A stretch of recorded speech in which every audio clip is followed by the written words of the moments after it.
Hello student, welcome to my channel. So student, आज की video में मैं आप लोग को ऑफ स्टडीज जो आपका सिलेबस में एक एस्से है, प्रोज में सर फ्रांसिस बेकन का एक एस्से है ऑफ स्टडीज, उसी की समरी बताने वाली हूँ। तो write a summary of essay of studies written by Bacon. तो इस तरह से स्टूडेंट आपके एग्जाम में पेपर में क्वेश्चन पूछ देता है कि ऑफ स्टडीज की समरी क्या है, उसको एक्सप्लेन कीजिए, राइट कीजिए। तो आपको पता होनी चाहिए, तभी आप लिख पाएंगे। तो चलिए स्टार्ट करते हैं। Summary of essay of studies, यानी कि ऑफ स्टडीज की समरी क्या है। अकॉर्डिंग टू बेकन, यानी बेकन के अनुसार, जो इसके राइटर है, एसेइस्ट है इस ऑफ स्टडीज के, उनके अनुसार study is not loved by everybody in the same manner. जो स्टडी है, जो पढ़ाई है, राइटर कहते हैं कि जो स्टडी है वो सबके लिए लव्ड यानी प्यारी नहीं होती, अच्छी नहीं होती। बाय एवरीबडी, सभी के लिए स्टडी अच्छी नहीं होती। इन सेम मैनर, यानी कि जिस तरह से एक व्यक्ति पढ़ाई करता है, जिस तरह से जरूरी नहीं कि दूसरे के लिए भी पढ़ाई उतनी ही अच्छी हो, क्योंकि हर तरह के लोग हैं। किन्हीं को पढ़ना बहुत पसंद है और किन्हीं को बिल्कुल भी नहीं। द मैन हु कंसाइडर, एक ऐसा आदमी जो सोच विचार करता है स्टडी एज इरेलेवेंट, जो पढ़ाई एक होती है अप्रासंगिक रूप में। इरेलेवेंट मतलब होता है अप्रासंगिक रूप में।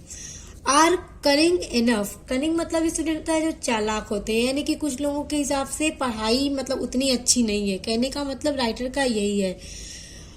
Because persons are anyhow successful man, लेकिन कुछ लोग ऐसे भी हैं जिनके लिए पढ़ाई बहुत अच्छी है। कुछ पर्सन्स आर एनी हाउ मतलब होता है स्टूडेंट व्यक्ति कैसे भी हो। सक्सेसफुल मैन, यानी जो एक सक्सेसफुल आदमी है वो अपने आप को कंपेयर करता है देमसेल्व विद द स्टडीयस मैन, यानी एक पढ़े लिखे आदमी के साथ वो खुद को कंपेयर करता है, तुलना करता है। आगे राइटर कहते हैं कि कॉमन पर्सन यानी आम आदमी। ऑन द अदर हैंड मतलब होता है दूसरी ओर, मतलब कि जो आम आदमी है वो दूसरी ओर। Do not know the benefits of study, do not know यानी नहीं जानते हैं, बेनिफिट्स यानी फायदे, ऑफ स्टडी यानी कि पढ़ाई के फायदे नहीं जानते हैं। येट मतलब यहाँ तक कि एडमायर इट, उसकी प्रशंसा करते हैं। जो पढ़े लिखे होते हैं, जो पढ़ाई को समझते हैं, वो पढ़ाई की प्रशंसा करते हैं। These essay deals with 3 aspects of studies, यानी दीज एस्से, ये जो सर फ्रांसिस बेकन का एस्से है ऑफ स्टडीज, वो डील करता है विद 3 एस्पेक्ट, यानी एस्पेक्ट मतलब होता है स्टूडेंट पहलू, यानी 3 पहलुओं पर उनका ये एस्से है। These 3 aspects are the uses, effects and purpose of studies, और ये जो इस एस्से के 3 पहलू हैं, उनमें पहला है यूजेज, यानी मतलब पढ़ाई का, स्टडी का यूज करना, इफेक्ट और पर्पस, यानी एक पढ़ाई का क्या यूज है, क्या इफेक्ट है, यानी क्या प्रभाव पड़ता है, और उसका पर्पस क्या होता है, उद्देश्य क्या होता है। Bacon says that studies are useful in 3 ways, जो राइटर है बेकन है वो कहते हैं कि स्टडीज यानी पढ़ाई आर यूजफुल यानी बहुत यूजफुल होती है इन 3 way, यानी 3 रास्तों में। They give delight in our life, delight मतलब होता है आनंद देना या मजे देना, यानी जो राइटर है उनके अकॉर्डिंग जो स्टडी होती है वो हमारे लाइफ में बहुत आनंद देती है, बहुत मजे देती है।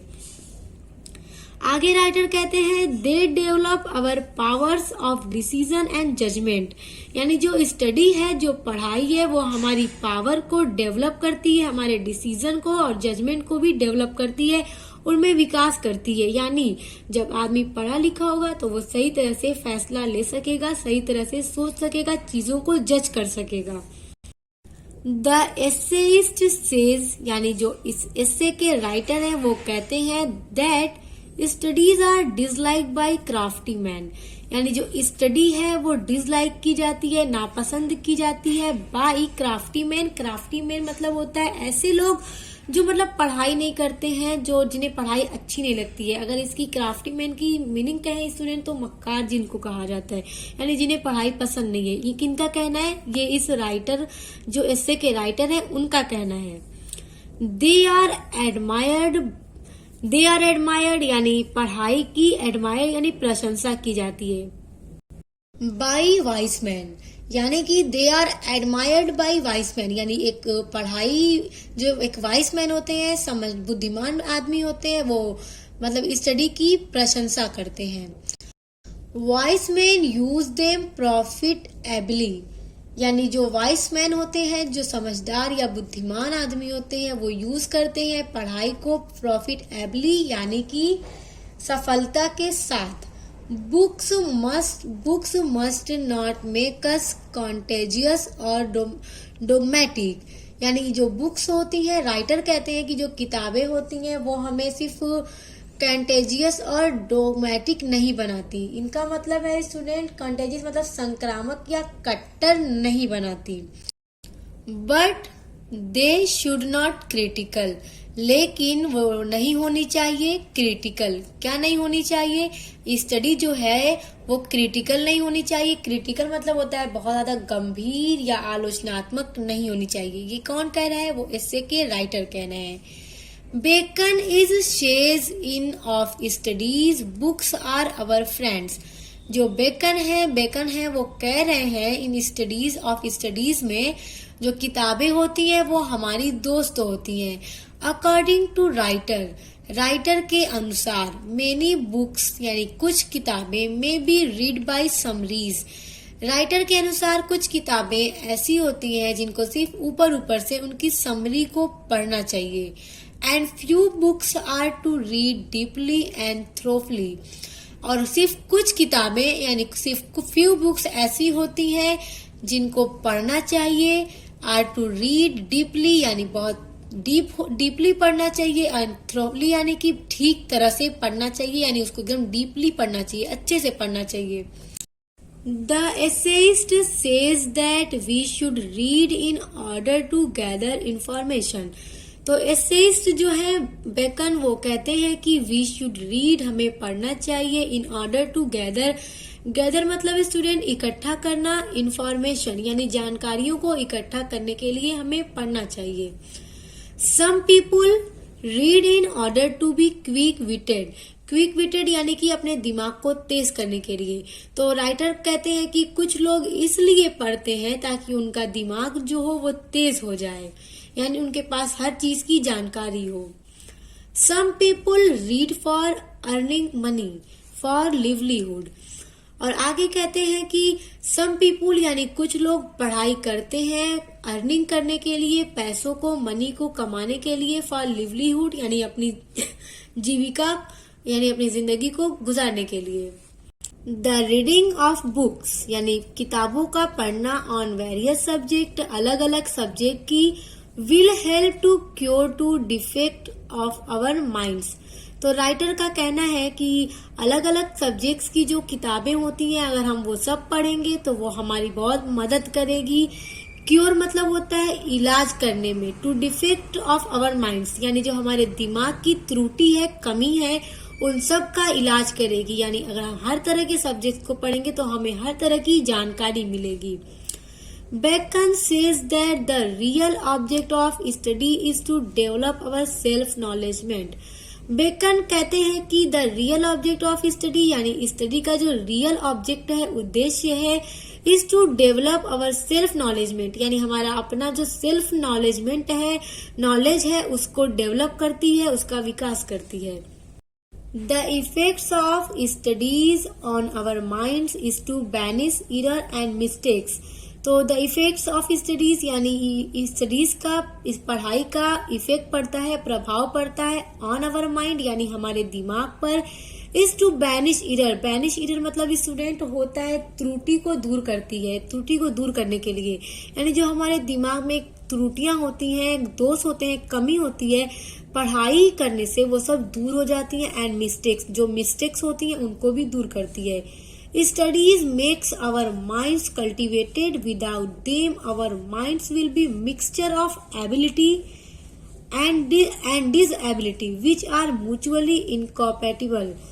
तो देखिए स्टडीज मेक्स यानी स्टडी बनाती है, अवर यानी हमारे माइंड्स यानी दिमाग को, कल्टिवेटेड कल्टिवेटेड मतलब स्टूडेंट होता है जोतना।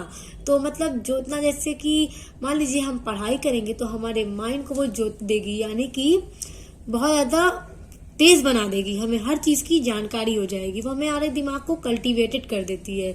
विदाउट देम, उनके बिना अवर माइंड, हमारा दिमाग विल बी मिक्सचर, हमारा दिमाग होगा एक मिक्सचर होगा, मिश्रण होगा ऑफ एबिलिटी यानी योग्यताओं का एंड डिसएबिलिटी यानी अयोग्यताओं का, विच आर म्यूचुअली मतलब आपसी में वो एक दूसरे के बिना इनकॉम्पैटिबल होते हैं यानी बेमेल होते हैं, यानी कि पढ़ाई के बिना हमारे दिमाग में कुछ एबिलिटी भी होती है, कुछ डिसएबिलिटी भी होती है।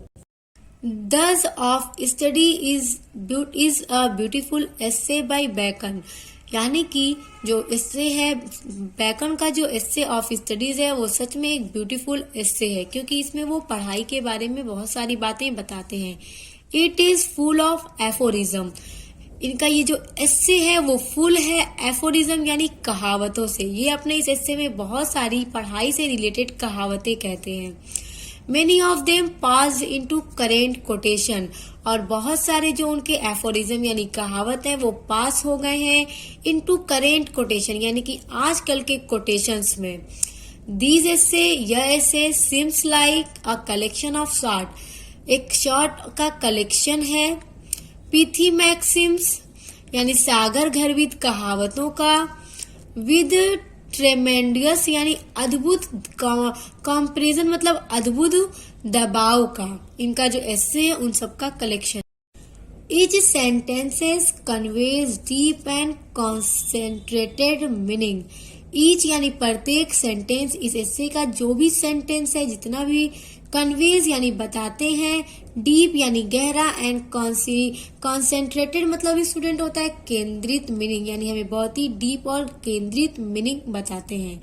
Here the essays the express serious thought in a simple, clear and brief manner.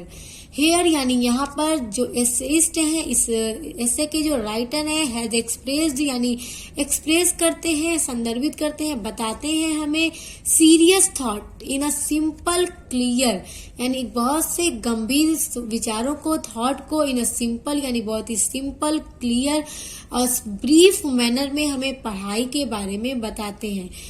So student, इस तरह से अगर आपके क्वेश्चन में पेपर में क्वेश्चन पूछ दिया जाए कि write a summary of studies by Bacon, तो आप इस तरह से इस समरी को एक्सप्लेन करके लिख सकते हैं। तो आई होप आपको वीडियो समझ में आ गया होगा। समझ में आ गया है तो वीडियो को लाइक, कमेंट, शेयर करके चैनल को सब्सक्राइब करके बेल आइकन को प्रेस कर लीजिएगा। तो अब मिलते हैं नेक्स्ट वीडियो के साथ।